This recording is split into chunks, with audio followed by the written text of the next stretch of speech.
Morning arrives fully now, and the pale orange light of the rising sun slowly spreads across the countryside around your village. The cool air begins to warm, and the quiet hum of daily life grows a little louder. You're standing just outside your hut, holding that wooden bucket of water you pulled from the well earlier.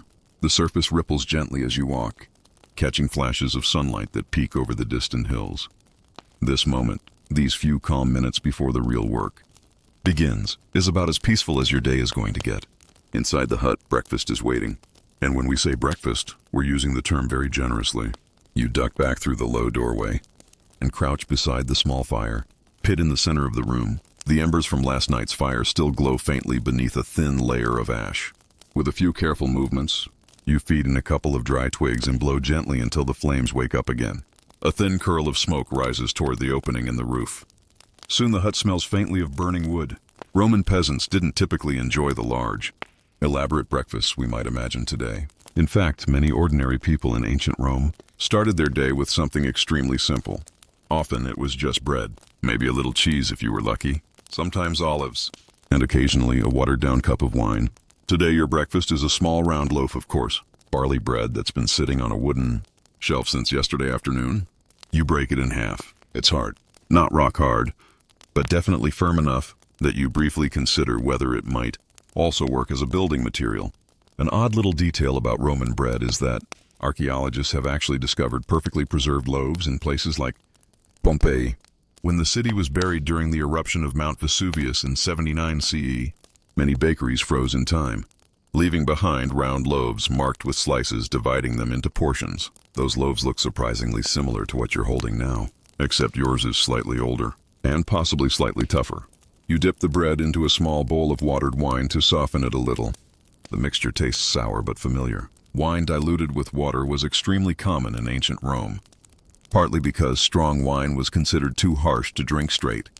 Also, clean drinking water wasn't always guaranteed. You chew slowly. Nearby, someone outside laughs softly at a joke you can't quite hear. A donkey brays again somewhere down the path. Morning continues waking up.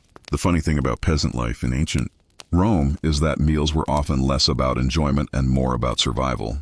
Food needed to be simple, filling, and cheap enough to produce in large quantities. Barley bread like yours was extremely common among lower classes. Wheat bread existed too, but it was often considered slightly more luxurious. If you were a wealthy Roman citizen living in a marble villa somewhere near the city, breakfast might include honey, fruit, fresh bread, and maybe even eggs. You glance at your barley loaf again. You suspect honey is not arriving anytime soon. Scholars still argue whether Roman peasants had diets that were relatively stable or constantly on the edge of shortage. Some archaeological evidence suggests rural communities managed fairly balanced diets with grains, vegetables, and occasional meat. Other historical accounts hint that poor harvests could quickly push rural families into serious hunger. The truth was probably somewhere in the middle. Most days you ate enough to keep working, but rarely much more. You finish your bread and wipe your hands on your tunic. Outside, the sunlight is stronger now, casting long shadows across the dirt path that winds through the village. Your neighbors are preparing for the fields too. One man walks past carrying a wooden hoe across his shoulder. Another leads a pair of slow-moving oxen that will pull a plow later this morning. An elderly woman scatters grain for chickens near a small fenced yard made of crooked wooden stakes. Everyone has something to do, and most of those tasks involve agriculture. Ancient Rome depended heavily on farming. Vast amounts of grain were needed to feed the population of the empire, especially the enormous city of Rome itself, which at its peak may have held over 1 million people. That grain didn't magically appear. It came from fields like yours. Fields worked by thousands and thousands of people who woke up early. Every morning, just like this, you step outside again and stretch your arms slowly. The sky is now bright blue, streaked with thin clouds drifting lazily overhead. The road leading out of the village runs between 2 low stone walls and eventually disappears into wide stretches of farmland. That's where you're headed. But first there's one more quick chore. You grab a small sack hanging near the doorway. Inside are a few basic tools. A sickle with a curved iron blade, a small hand shovel, and a coil of rough rope. Nothing impressive, just the essentials for another long day in the soil. Nearby, your neighbor Marcus, who looks about as excited as you feel, adjusts his hat made from woven straw. He nods toward the fields. You nod back. No big speeches, no dramatic motivation. Just the quiet understanding that it's time to go. The path out of the village crunches softly beneath your sandals as you begin walking. Dust rises lightly with each step. Birds flutter between olive trees along the roadside. The scent of dry grass mixes with the faint smell of animals and wood smoke drifting behind you.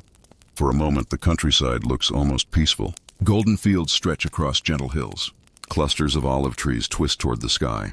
Far away, the faint outline of a larger Roman road cuts across the landscape like a pale ribbon. But peaceful scenery can be deceptive, because those fields ahead are waiting, and they require hours, sometimes entire days, of bending, digging, cutting, lifting, and sweating under the Mediterranean sun. You glance at the horizon where the sun continues climbing. It's going to be hot later, very hot, and this, unfortunately, is still the easy part of your day. The real work hasn't even started yet. But step by step, along the dusty path beyond your quiet village, you're getting closer to it.